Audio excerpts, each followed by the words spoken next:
मैं आचार्य रितेश कुमार एक बार फिर आपका ऑनलाइन कक्षा में स्वागत करता हूं।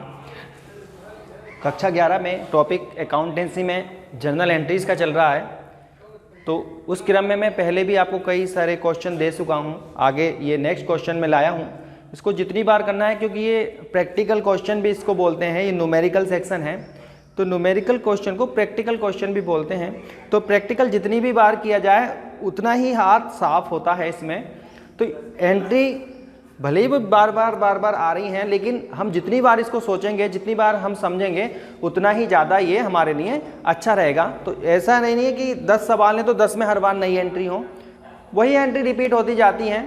इसको हम ज़्यादा बार करेंगे तो हमारे नियम भी ध्यान में रहेंगे और एंट्री को कैसे डेबिट क्रेडिट करते हैं तो वो ध्यान में रहेगा। तो आज एक नया क्वेश्चन मैं यहाँ लेकर आया हूँ। उससे पहले ये जर्नल है, इस जर्नल में 5 कॉलम होते हैं, जिसमें पहला कॉलम है डेट का, जिस डेट में जो भी ट्रांजैक्शन है उसकी डेट मंथ सहित आती है। पर्टिकुलर्स, उसका विवरण आता है। LF, ये आज मैं आपको समझाऊंगा, अब तक मैंने इसके बारे में बताया नहीं, ये यहाँ पर यूज नहीं होता। LF का मतलब है ledger folio, ledger folio. Ledger folio का मतलब है खाता पृष्ठ संख्या, खाता पृष्ठ संख्या। ये जर्नल है, मैंने पहले भी बोला था, जर्नल प्रारंभिक लेखे की सबसे महत्वपूर्ण और सबसे पहली पुस्तक होती है। इससे पहले एक रफ बुक और बनाई जाती है, वो नहीं, ये महत्वपूर्ण पुस्तक है, प्रथम पुस्तक है। तो हम देखते हैं कि एक जब जर्नल आता है तो जर्नल में सारे प्रकार के खाते आते हैं। राम भी आ रहा है, सोहन भी आ रहा है, क्रय भी आ रहा है, विक्रय भी आ रहा है, मजदूरी भी आ रही है, पूंजी भी आ रही है, रोकड़ भी, मशीन भी, सारी एक तरह से हम खिचड़ी बना के इसमें रख देते हैं। सारे अकाउंट्स, चाहे वो व्यक्तिगत खाते से संबंधित हो, चाहे वो संपत्तियों से खाते से संबंधित हो, चाहे वे आय व्यय खर्चे से संबंधित हो, वो सबका हिसाब हम एक ही साथ जर्नल में लिख देते हैं। पर्टिकुलरली मान लीजिए किसी का हम खाता लेते हैं, मान लीजिए राम है, हमारा एक ग्राहक है वो, तो राम से लेन देन चल रहे हैं, कभी हम उसको बेच रहे हैं, वो हमें पैसे दे रहा है, हम बेच रहे हैं, वो पैसे दे रहा है, क्योंकि पर्टिकुलरली उससे लेन देन चल रहा है।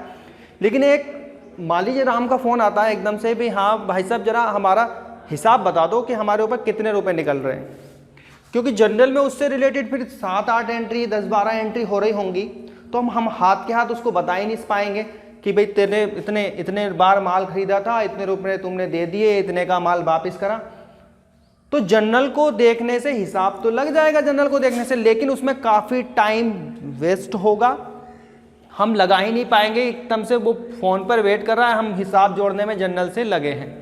इसलिए जर्नल के बाद नेक्स्ट स्टेप जो अकाउंट की आती है वो आती है लेजर की। लेजर मतलब पर्टिकुलरली किसी का खाता, किसी एक मद से संबंधित जब सारे हिसाब किताब जर्नल की सहायता से अलग पेज पर लिख दिए जाते हैं तो वो जो बनता है वो लेजर बनता है।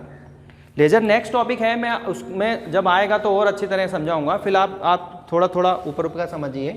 तो यानी इसमें जितने भी अकाउंट्स के नाम आते हैं उनका अलग बुक में, जिसको लेजर बोलते हैं, उसका अलग हिसाब रखा गया होगा, कितने आए कितने गए, कितने आए कितने गए, तो आज क्या बैलेंस है। तो जैसे मान लीजिए कैश अकाउंट लिखा है कैश अकाउंट डेबिट, कितने भी रुपए लिख रहे हो XYZ। अब ये हमने कैश अकाउंट डेबिट उठा के नेक्स्ट एंट्री हमने लेजर में की होगी, तो ये वाली एंट्री लेजर के किस पृष्ठ पे की है, किस पृष्ठ पे की है। मान लो 40 नंबर पेज पर की है, तो ये लेजर का हम 40 नंबर पेज यहाँ जर्नल में डाल देते हैं। और उस लेजर में मान लीजिए ये पेज संख्या 16 है, पेज 16 है, उस लेजर में 40 नंबर पेज पर ये 16वां पेज डाल देंगे। वहाँ पे भी एक लाइन होती है छोटी सी। इससे क्या फ़ायदा होता है, इससे ये फ़ायदा होता है जो जर्नल बुक है, हर अकाउंट के आगे ये कुछ ना कुछ पेज नंबर लिख रहे होंगे। यदि पेज नंबर नहीं लिख रहा है, इसका मतलब ये एंट्री अभी लेजर में नहीं पहुंची है। पेज नंबर लिख जाता है तो ये जर्नल देखने से पता चल जाता है कि ये एंट्री लेजर में पहुंच चुकी है। अब मान लीजिए हमें किसी का हिसाब देखना है, कैश का हिसाब देखना है, तो हम पूरा लेजर नहीं पलटेंगे, हम डायरेक्ट किस पेज पर जाएंगे, 40 नंबर पेज पर जाएंगे और वहाँ लेजर में, यानी कि पेज नंबर लिखने से लेजर में जर्नल का और जर्नल में लेजर का पेज नंबर लिखने से क्या होता है, बड़ी सरलता से उन लेन देनों को लेजर में ढूंढा जा सकता है, क्योंकि वो काफ़ी मोटा होता है, वो भी रजिस्टर की टाइप, इसलिए वहाँ पेज नंबर लिखे जाते हैं। यहाँ जर्नल में, यहाँ हम जो 11वीं क्लास में आपको ये पढ़ा रहे हैं, इसमें इसका कोई यूज इसलिए नहीं है क्योंकि इससे रिलेटेड हम लेजर बना ही नहीं रहे। ये आप जब व्यापार में कहीं अकाउंटिंग करने जाओगे और कंप्यूटर अकाउंटिंग की जगह आप लेजर अकाउंटिंग करोगे रिटन में, तो आपको इसकी ज़रूरत पड़ेगी ज़रूर, ठीक है। ये इसलिए यहाँ पर यूज नहीं है, कॉलम का भाग इसलिए यहाँ बनाया गया है। उसके बाद है अमाउंट डेबिट और अमाउंट क्रेडिट, 2 अमाउंट होते हैं। तो देखते हैं क्वेश्चन मेरे पास है। सबसे पहले शुरुआत ही है कि निम्नलिखित लेन देनों के लेखे करने हैं हमें। जनवरी 2015 का हिसाब है, 2015 जनवरी 1 में वही व्यापार आरंभ किया। ये इन्होंने क्या नया व्यापार है, कभी कभी व्यापार आरंभ करने की एंट्री नहीं होती है जनरल में, तो इसका मतलब ये है कि इनका पुराना व्यापार चल रहा होगा। रोकड़ लगा के व्यापार आरंभ किया है तो हमेशा वही एंट्री बनती है, कैश अकाउंट, और दूर को लिखते हैं क्या, डेबिट, और टू कैपिटल अकाउंट। कितने रुपए से, 15,000 रुपये से इन्होंने व्यापार आरंभ किया है। ये आपको एंट्री याद कर लेनी है, ठीक है। मैंने इसके बारे में पहले समझा दिया है कि ये कैपिटल क्यों आता है। नरेशन लिख देंगे इसकी, बीइंग या फॉर भी लिख सकते हैं, बिजनेस स्टार्टेड, व्यापार आरंभ किया। और केवल इतना ही बंद करेंगे। मैंने कुछ बच्चों की कॉपी देखी थी, उन्होंने पूरा ही इसको बंद कर दिया, ठीक है। आगे है दूसरी एंट्री, माल नकद क्रय किया 3 तारीख में। माल नकद खरीद के देखिए, खरीदिए माल। मान लीजिए आप माल खरीदने गए, नकद खरीदने गए, तो पैसे देकर आए और क्या लाए, माल खरीद कर लाए। तो आने वाली वस्तु हो गई माल और जाने वाली वस्तु हो गए पैसे।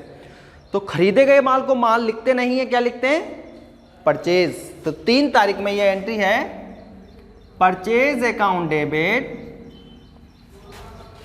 और हम क्या देकर आए परचेज की बदले, क्या गया हमारे पास से, टू कैश अकाउंट, हमारे पास से कैश गई है, कैश को क्रेडिट करेंगे। 8,000 रुपीज हैं, 8,000, ठीक है। नरेशन लिख देंगे, 4 भी लिख सकते हैं, being goods purchased by cash, cash के द्वारा माल खरीदा, आपने कैश की सहायता से माल खरीदा है, इसलिए बाई कैश आया है, ठीक है। आगे है 4 तारीख में नकद माल बेचा। अब इसका उल्टा, जब माल खरीदेंगे तो पैसा तो गया भैया, क्रेडिट हो गया।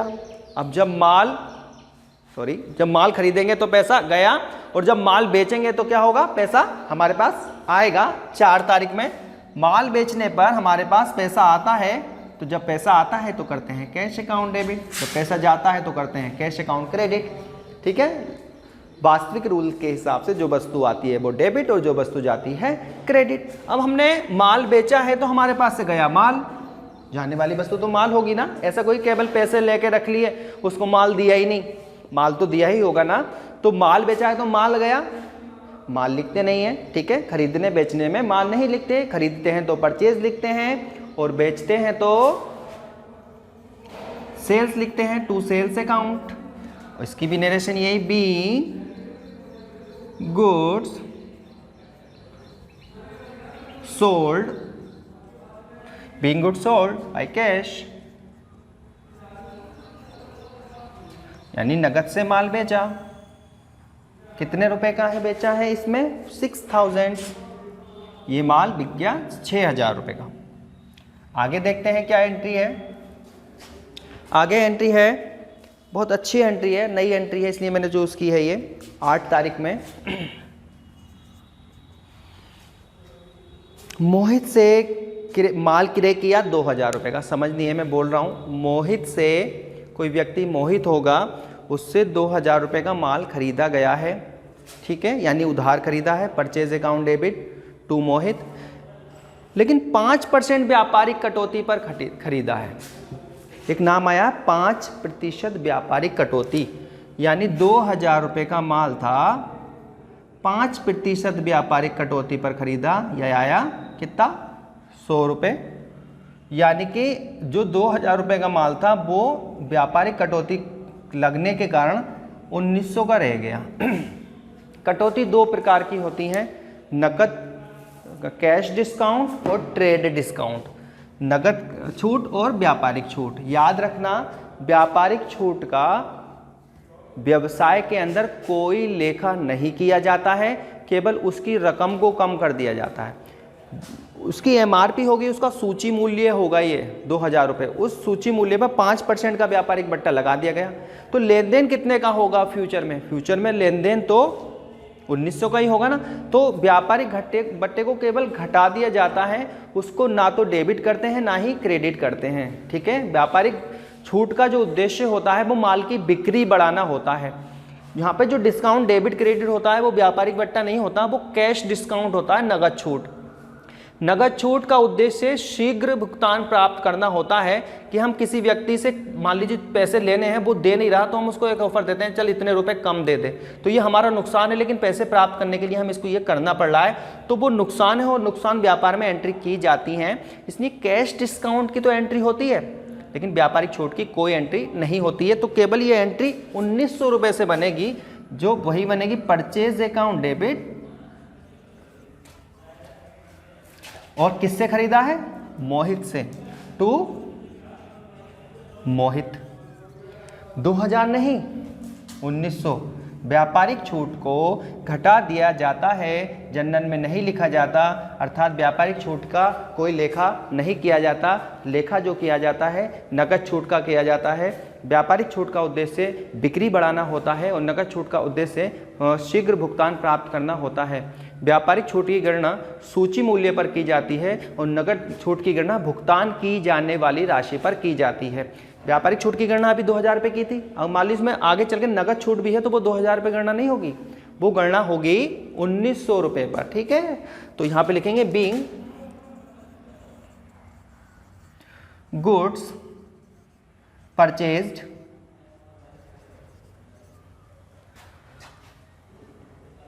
ऑन 5% ट्रेड डिस्काउंट, ठीक है।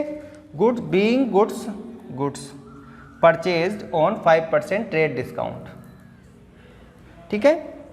2000 रुपये के माल को 5% छूट पर माल खरीदा, आप ये लिख सकते हैं। आगे एंट्री देखते हैं। मशीन खरीदी, 15 तारीख में इन्होंने एक मशीन खरीदी, किसी का नाम नहीं दिया, यानी नकद है, अगर उधार होती तो किसी ना किसी का नाम होता। मशीन खरीदी, सिंपल सी बात है, मशीन खरीदने गए तो क्या लाए? मशीन खरीदने जाओगे तो मशीन ही आएगी, वो आती है तो debit, machine account debit. Free में लाए नहीं ना, क्या गया? Cash to cash account. Being machine purchased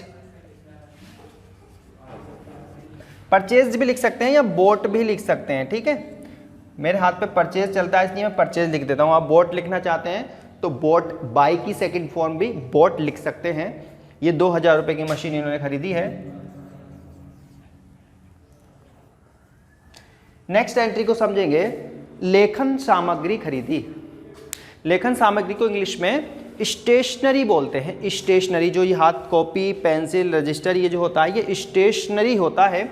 तो स्टेशनरी खरीदेंगे तो स्टेशनरी ही लाएंगे ना साथ में। स्टेशनरी खरीदी है तो स्टेशनरी लाएंगे 19 तारीख में, तो स्टेशनरी अकाउंट डेबिट।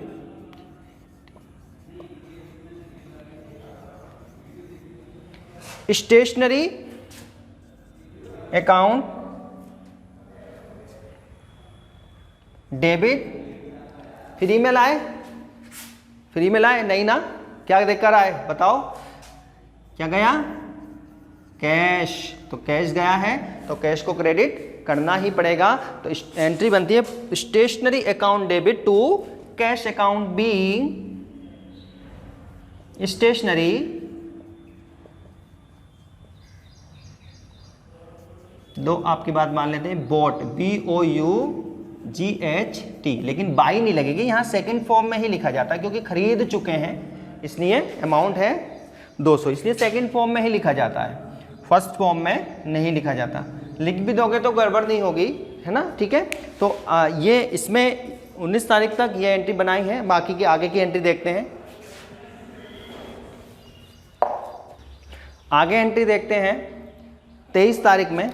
मैंने अभी पिछली वीडियो में मैंने कंपाउंड एंट्री की बात की थी। कंपाउंड एंट्री, मिश्रित लेखा। मिश्रित लेखा के मतलब है, मान लीजिए आज 30 तारीख है और आज 30 तारीख में हमने वेतन भी दिया, मजदूरी भी दी, कमीशन भी दिया, ब्याज भी दिया, तो ये चारों क्या थे, ये चारों खर्चे थे, यानी इनका नेचर एक ही है, ये नॉमिनल अकाउंट से रिलेटेड हैं। और टू कैश, इसमें भी टू कैश, इसमें भी टू कैश, इसमें भी टू कैश और इसमें भी टू कैश, क्यों, क्योंकि चारों में ही रोकड़ जा रही है। तो इससे एक तो डेट एक है, पहला मैच हुआ, दूसरा नॉमिनल अकाउंट है, ठीक है, खर्चे से संबंधित है, ये दूसरा मैच हुआ, और हर किसी में रोकड़ जा रही है, ये तीसरा मैच हुआ। तो इसमें क्या देखा कि एक ही एंट्री एक ही डेट में, तो इसकी 4 एंट्री बनाने की जरूरत नहीं है, ठीक है। तो हम चारों को डेबिट करेंगे, salary account debit, wages account debit, commission account debit, interest account debit, और लास्ट में लिख देंगे टू कैश।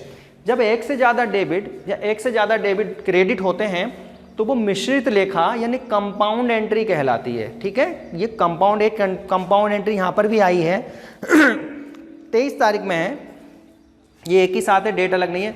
मोहित से माल क्रय किया 600, रोहित से माल क्रय किया 300, रामू से माल क्रय किया 200। एक से 600 का खरीद लिया, एक से 300 का खरीद लिया, एक से 200 का खरीद लिया, कुल मिला के 1100 रुपये का माल हम कहाँ लाए, लेकर आए ना बिजनेस में अपने। 1100 रुपये का माल, टोटल खरीद कितनी हुई, 1100 रुपये की हुई ना। तो परचेज अकाउंट तो मोहित में भी होगा, रोहित में भी होगा और रामू में भी होगा। तो हम 3 बार परचेज नहीं करेंगे, हम एक ही बार करेंगे।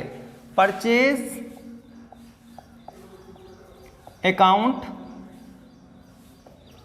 डेबिट 1100, लेकिन हम हिसाब सबका अलग अलग बनाएंगे। ऐसा कोई है रामू के पैसे मोहित को दे दें और मोहित के पैसे रोहित को दे दें, जिससे जितना माल खरीदा उसके पैसे उतने उसको मिलने चाहिए ना। तो उनके नाम में जो अमाउंट है वही आनी चाहिए। तो ये तीनों ही क्रेडिट होंगे क्योंकि देने वाले व्यक्ति हैं। तो टू मोहित, मोहित से कितना खरीदा 600, ये मोहित के नाम में ही चढ़ना चाहिए। टू रोहित, रोहित से कितना खरीदा 300, तो ये रोहित के नाम में ही चढ़ने चाहिए क्योंकि उसको फ्यूचर में भी पैसे देने हैं। ऐसा अगर हम 600 इधर और 300 उधर लिख दें तो गड़बड़ हो जाएगा ना। और टू रामू, रामू से हमने खरीदा है 200। अब तीनों के नाम में हमने टोटल परचेज 1100 के ही और 3 लोगों से माल खरीदा। ये एक कंपाउंड एंट्री का एग्जाम्पल आपके सामने लिखा है, इसमें एक से ज्यादा क्रेडिट है। बी गुड्स परचेज्ड, ठीक है, ऑन क्रेडिट लिख सकते हैं। ऑन क्रेडिट का मतलब होता है उधार, क्रेडिट का मतलब उधार भी होता है, ठीक है। डेबिट क्रेडिट का मतलब थोड़ा अलग अलग स्टेज में अलग अलग आता है, मैं कभी और बताऊंगा इसके लिए एक्स्ट्रा टाइम लेकर कभी। फिलहाल आप ये समझिए। आगे है निजी व्यय के लिए निकालें। निजी व्यय व्यापारी का पर्सनल यूज, ठीक है। अमाउंट टेकन या amount withdraw for personal use, तो पर्सनल यूज के लिए निकालते हैं, उसको ड्राइंग बोलते हैं। 25 तारीख में ड्राइंग्स अकाउंट डेबिट, क्या निकाले, क्या गया व्यापार से, टू कैश अकाउंट। ये एक तरह से खर्चा भी है, ठीक है, और तो इसलिए ये उस तरह ही एंट्री हो रही है। पैसे निकाले इन्होंने 500। बीइंग being amount withdraw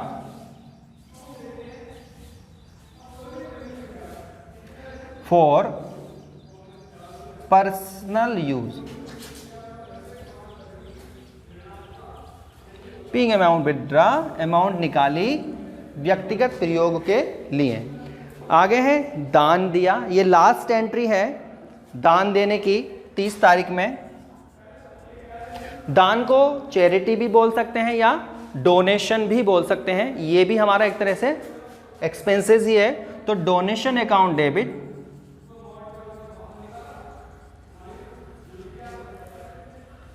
दान दिया, दान दिया है तो कैश का ही दिया होता, यदि और कुछ दिया होता माल वगैरह तो लिखा होता।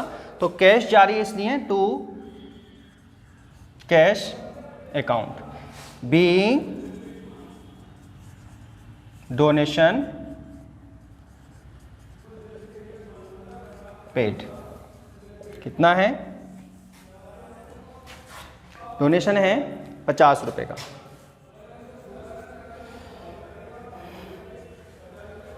तो आज ये मैंने कुछ यहाँ जनरल एंट्री सिखाई हैं, ठीक है। इसकी जितनी प्रैक्टिस की जाए उतनी कम है। एक दो सवाल मैं इसके अभी और लेकर आऊँगा, अलग अलग एंट्री सोचूंगा कि कुछ नई एंट्री आप लोगों को मिल जाएं। तो उम्मीद है आज समझ में आया होगा। इसको वीडियो को जितनी बार आप देखेंगे उतना ही ये समझ में आएगा। डेबिट क्रेडिट के रूल्स वही होते हैं, रिपीट भी एंट्री बार बार होती हैं। एक ही एंट्री को आप 10 बार देखने से अच्छा उसको एक बार ही देखकर हम समझने की कोशिश करें, ठीक है। तो आज की वीडियो में इतना ही, मिलते हैं नेक्स्ट वीडियो में। जब तक के लिए आप सभी का बहुत बहुत धन्यवाद।